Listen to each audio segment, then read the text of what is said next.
We dodged that weather bullet, didn't we? Amazing, amazing. Thank you all so much for being here this evening. You know, my father, Harry Home Dow, as many of you know, has been a part of the Dow Fund and other events and activities around the family and the Dow legacy. I was born in 1904 in Hudson, Massachusetts. He became the first Asian Chinese American admitted to the Massachusetts bar in 1929. That's the short and simple line that most people can remember today. But of course, the father I knew, the man many have come to know, was so much more.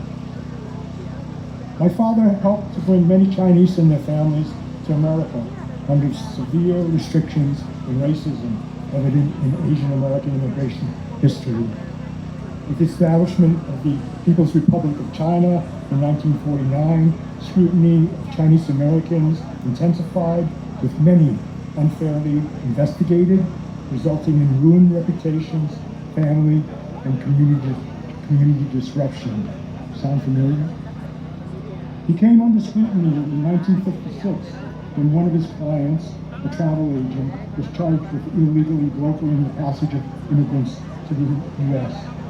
He became embroiled in the investigation and spent several years defending himself. Although a special grand jury returned a no true bill against him, there was no evidence of probable cause to charge him. The damage against him, his professional reputation, proved irreparable, resulting in the closing of his practice and our family's impoverishment. We retreated from Chinatown, New York, to Boston, South End. My father and our family had every reason to retreat. So much had been taken and so much injury inflicted. He and our family didn't quit though. We were resilient, just as we all are today. He gave the rest of his life, the last 20 years of it, to volunteer on boards and legal work with people nobody else would represent. The poor, the elderly, new immigrants in Chinatown, the tenants in the South End. I see my father standing alongside Mel King and Gene McGuire at a protest in Tent City,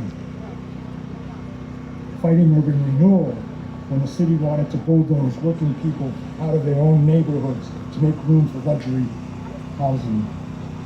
A Chinese American lawyer, a black community organizer, an education activist, side by side, because the fight was the same fight.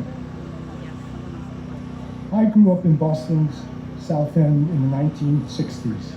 Often I was the only Asian American in anti-poverty programs then. The community that raised me, that fed me, taught me, looked out for me was a black and brown community, Puerto Rican, Spanish, Syrian, Lebanese families, Asian, German, Greek, Irish, immigrant, and mostly poor. Solidarity wasn't a word I read about or learned in a book.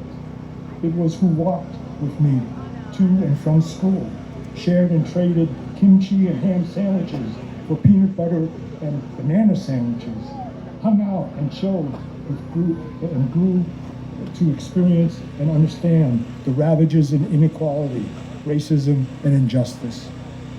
That's part of the story and the lesson of this family. That's the lesson of the plaza beneath us. My father is one of 69 freedom heroes, here not because he stood alone, but because he never did.